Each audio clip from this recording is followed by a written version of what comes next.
大家好，欢迎来到 Money Life 美股频道，我是 Ace。今天是2026年7月11号周六，本周的美股复盘加推演节目，还是像往常一样和大家分享我最新的持仓，特别是 RKOB 跌了这么多，跌破了我曾经觉得不可能跌破的80。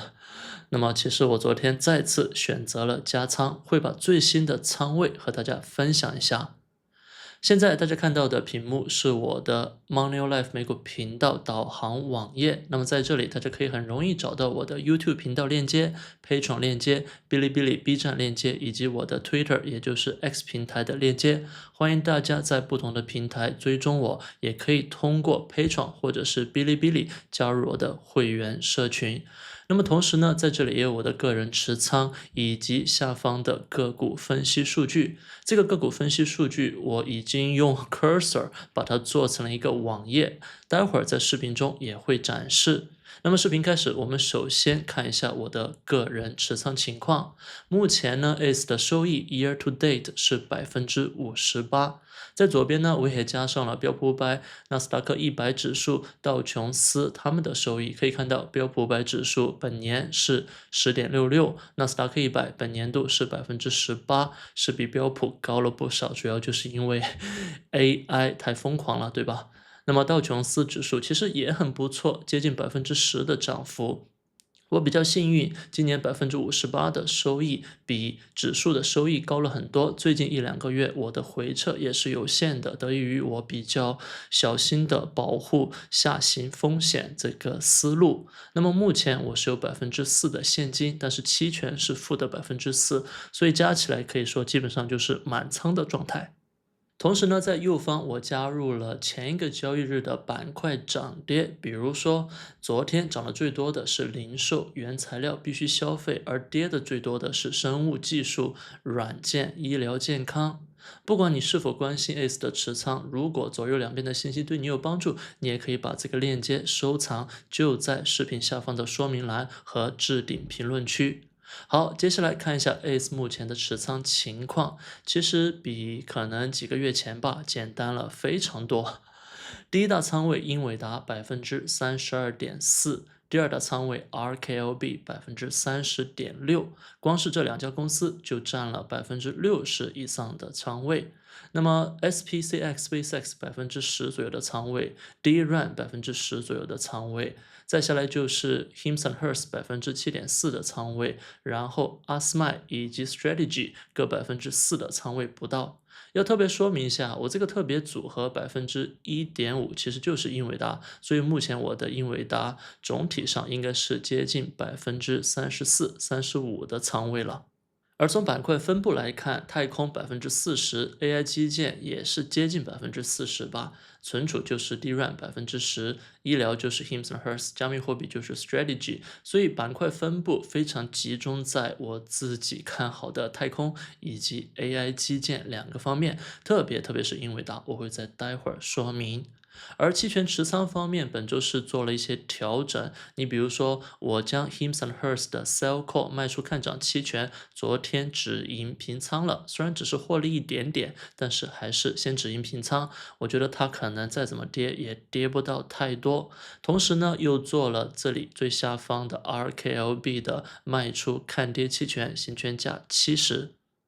进入个股的部分，我会按照仓位由高到低，把我重要持仓的个股，它最近半年以及1年的筹码峰以及重要的支撑位和大家再次详细分享一下。那么在那之前，先看一下 SK 海力士在美股 ADR 的上市，这是昨天美股的重头戏。本来 ACE 在开盘前、夜盘盘前告诉大家，我有兴趣参与，至于怎么去参与，其实很难讲。本来是想挂一个大约165的限价单去买入，但是开盘之后就看到有消息说，目前的竞价已经来到了170甚至180，我觉得真的是太疯狂了，所以呢，直接就撤销了，然后就睡觉了。我们知道开盘的时候也已经11点半了，那个时候其实我已经关电脑了。现在来看昨天的日 K 线图走势，大概我猜测啊，如果下单应该是170左右买到，那么这个价格就有那么一点点恶心吧，因为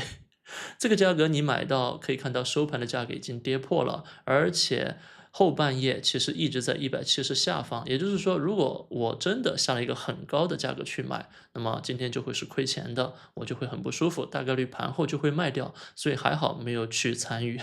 不知道屏幕前的你们有没有买入 SK 海力士在美股的 ADR？当然了，长期来看，SK 海力士肯定是不会让大家亏钱的，但是我告诉会员朋友们，我不想短期去有亏损，所以就算是昨天买入，也会进行当日的止损和止盈。接下来看我的第一大重仓股英伟达。英伟达，我把这个 K 线拉得很密啊，可以很明确的看到，从去年2025年7月底开始，一直到现在，它的股价变化范围很小。然后今天我拉了一下，看一下美股七姐妹 year to date，也就是2026年1月1号开始到现在的涨幅。哎，我发现英伟达的涨幅居然排在第3，仅次于谷歌和 Meta。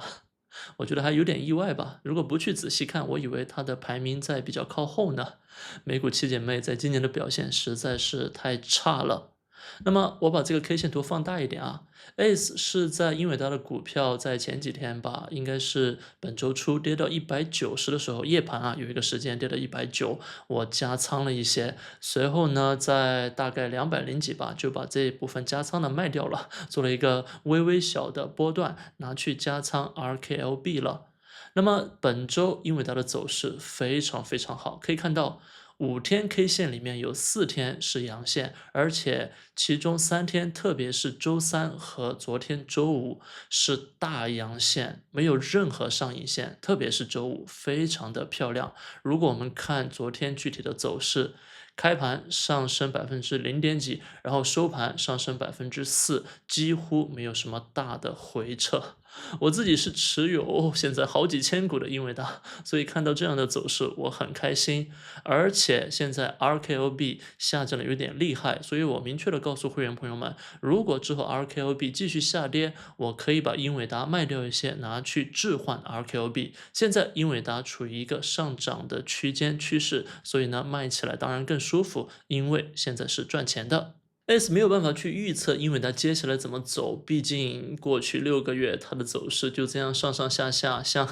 像织布一样，对吧？有的时候让人看得很难受。但是我觉得只有英伟达让我在过去2个月 AI 基础设施，特别是存储和光通讯板块波动的行情下，让我非常的放心。其实这也是部分原因，我的回撤比较少，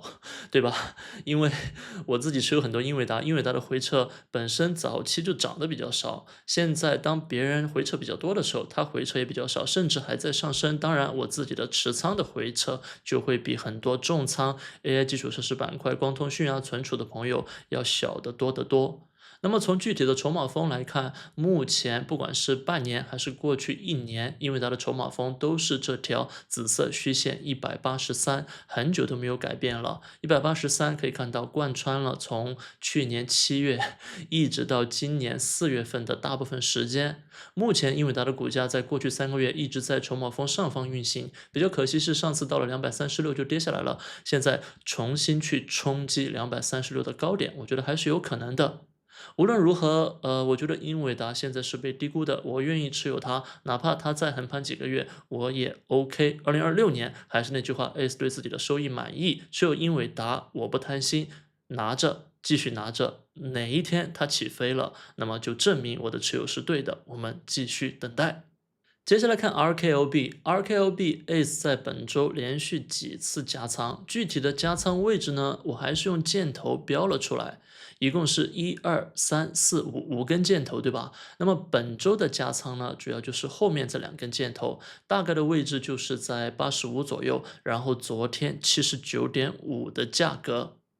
我曾经在 RKLB 股价鼠标这个位置吧，大概是100左右，告诉大家，我认为要跌破80很难很难了。然后有一些网友看了就过来嘲讽，就说你不是说很难吗？那没过了几天就跌破了。确实，昨天盘中非常遗憾跌破了。那么我自己短期的这个判断明显是错误的。但是我自己觉得80收盘暂时还没有跌破，对吧？可以看到昨天收盘是收在81，所以80仍然是有可能短期的一个重要的支撑。如果支撑不了，下面一个重要的支撑主要是看筹码峰。我发现半年的筹码峰是70，一年的筹码峰是48，48距离现在太遥远了。所以呢，70到80应该按道理啊，在跌了这么多的情况下，从151一直跌到80，接近50%的跌幅，我认为应该是一个非常坚固牢固的区域了。看下周会不会跌破80，然后再去下方找反弹。Ace 不知道答案，但是刚刚在分析英伟达的时候，我的观点已经很明确。如果继续跌破80，我会在70到80中间再次加仓，加仓的筹码会来自于卖出英伟达的股票，或者是一些其他的股票，不会再去上融资，因为我现在已经满仓了。那么如果跌破70呢，我会等待了。为什么？因为刚刚在视频开头向大家分享了，我是持有一些 RKLB 行权价70的卖出看跌期权，所以有可能以平衡价60出头去接股，所以跌破70我会停止加仓，暂时观望。回到持仓全景图 ，Ace 还想分享一个信息，就是我的 RKLB 的股数不是仓位啊，是股数。已经比较接近今年年初上融资时候的高点了，当然还没有到，但是已经比较趋近了，我自己非常的开心。如果接下来继续下跌，我的股数就有可能和上次的高点齐平，甚至创纪录的超过。那么 RKLB Ace 赚了不少钱，都是通过这种在极端恐慌的低点，大家都不看好的情况下去做加仓获得的。当然，我没有办法判断哪个点是最低点，那么我需要保持的就是对 RKLB 长期看好的观点，以及当别人都在谩骂的时候，坚定的持股决心。下一只股票我会说 SpaceX，在那之前刚好在 RKLB 和 SpaceX 两只股票解析中间，我插播一条新闻，也就是中国国家队实现了一级火箭顺利回收。那么怎么回收的呢？就是图片里面用中国特有的，应该是美国还没有用过的，用类似于航空母舰上的这种超强的钢绳，把整个火箭拉住、吊住的形式，非常有创意。我也非常开心，中国实现了一级火箭的回收，这是中国航天人也是努力了可能5到10年的结果。至于对于我个人投资的 SpaceX 以及 RKLB 有没有影响，坦白讲，观点非常明确，对于他们的商业前景没有任何影响。为什么这么讲？首先，这次实现回收的是中国国家队，并不是中国商业航天公司。哪怕是商业航天公司，中美之间，我在很早以前就阐述过这个观点：中美之间的这种太空竞赛是好事情。而且中美之间的商业来往基本上是封闭的，你做的再好，对方也不会用；对方做的再好，你也不会用。但是从火箭制造的能力来讲，对于 RKLB 的中子火箭就更加有紧迫性了。特别是接下来，如果中国的蓝箭航空也顺利实现一级火箭回收，那么中子火箭就真的是不能再延迟了。而且希望尽快看到，最好就是在第一次就实现回收，第一次不行，最好是第二次，不能拖太久。所以2026年4季度到2027年，对于 RKLB 非常重要。股价能否回到100到120上方，就看中子火箭能否成功。如果不能成功，那么真的就是要做好长期的忍受它股价在低点徘徊的痛苦了。我自己是做好了这个心理准备，因为航天发射总有万一，我们要做好最坏的打算，要留好最后一点筹码。好，具体来看 SpaceX 的股票，首先要跟大家宣传一下，SpaceX 刚刚发布了自己 Starship 星舰纪录片第2集。那么在录制本期视频之前，Ace 是一帧一帧的看完了，而且每一集我都会下载 4K 收藏，也把我在这一集中一些重要漂亮的截图分享在了我的 X 平台，非常推荐大家去欣赏所有的 Starship 纪录片。从 SpaceX 的图形来看是比较糟糕的，可以说和我预计的这个红色梯形有一些不一样，但是也符合我的预计，就是它下降的太快了。它并没有像我这个梯形预计的那样，可能就在这僵持徘徊一段时间，直接到了170这个我波段卖出的位置之后呢，就下跌，然后在本周有好几天收盘价都跌破了150这个 IPO 当天我们开盘能够买到的价格。甚至在周五呢是大跌了4.5%，目前收盘价只有145了，距离下方红色虚线，也就是 IPO 定价135，其实非常非常近了。所以现在是朝着破发的方向去走的，我觉得我不会怀疑，如果它破发，我也不会意外。其实这一切还是在预料之中。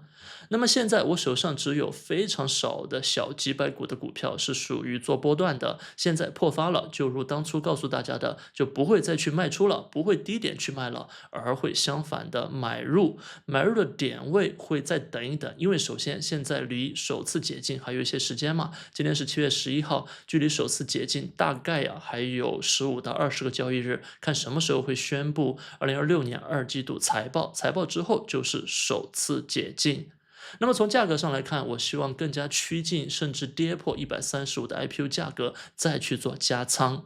加的多狠，现在真的不敢说，因为它一旦跌破135，你不知道下面哪里是底，所以呢，肯定是小心为妙。目前我的 SpaceX 有10%左右的仓位，那么我会重点加仓的，其实并非 SpaceX， 而是 RKLB， 所以相对 RKLB 的加仓 ，SpaceX 会慢一点，会更加小心一点。接下来如果出现反弹，我觉得一个重点关注点位就是筹码峰158。那么虽然目前仅仅只有10几个交易日，不过筹码峰我觉得还是一个重要的数据。现在可以看到所有均线都还没有出来呢，所以如果能够站上158的筹码峰，说明反弹是有效的，否则的话大家还是得小心为妙。聊完了太空板块中的 RKLB 重仓股 SpaceX 以及另一只重仓股英伟达，接下来我们来看 DRAM 这只存储 ETF。DRAM ACE 是在大约65左右进行买入的，而且是一次性买入。周五的收盘价63，基本上没有什么波动吧。我的内心也很平静，尽管周三一度跌到了58，但是当时我是想在黑色虚线55.8这个支撑位再去考虑加仓，没有等到就算了。目前 DRAM 这只 ETF 我也看了一下筹码峰，大约是60左右，所以现在运行在60上方，我觉得还是挺稳定的，并不慌。如果它继续反弹，那么我就更不会去追高加仓了，继续持有就好。反弹到红色20日均线的价格大概是68，那么68距离我的买入价格65也没有太多盈利，所以大概率我会以20日均线上方更多的价格，比如说70、75以上，再考虑要不要去止盈。接下来再来看特斯拉，可能有朋友问 Ace 你都卖出了，怎么还关注？对，我卖出了还会关注，我也会关注特斯拉的新闻。那么我大概上次仓位卖出的平均价格应该是400左右吧，我在430到450卖了一些，然后370卖了一些，所以现在的价格400，我显然不会去着急买入。可以看到图中1年的筹码峰是430，半年的筹码峰是400。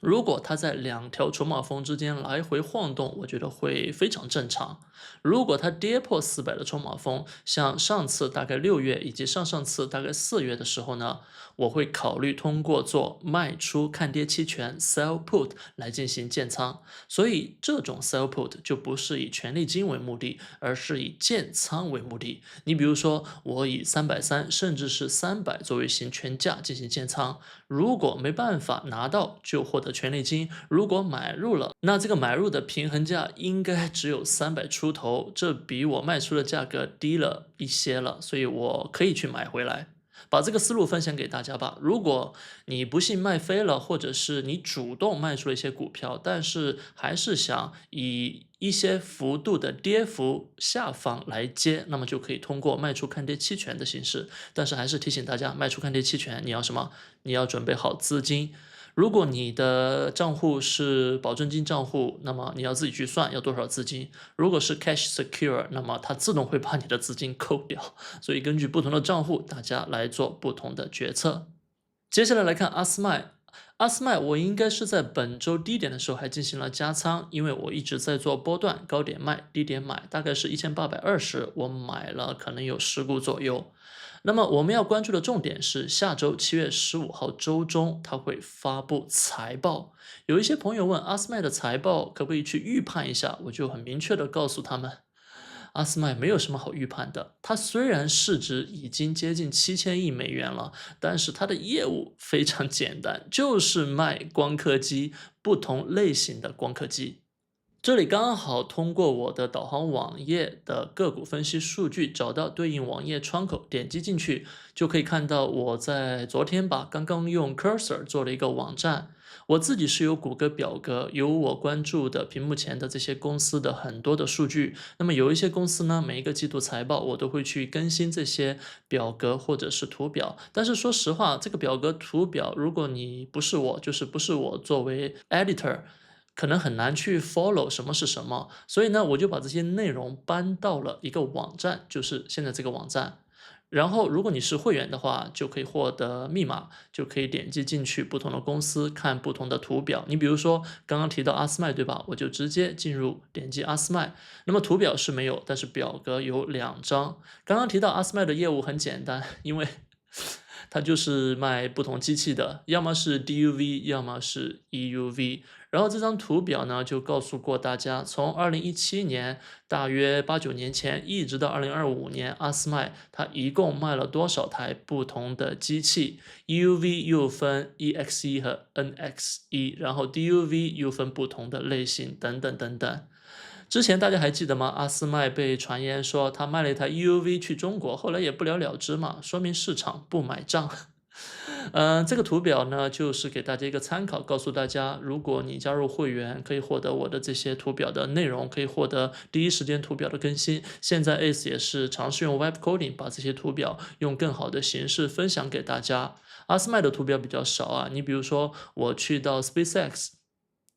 这里。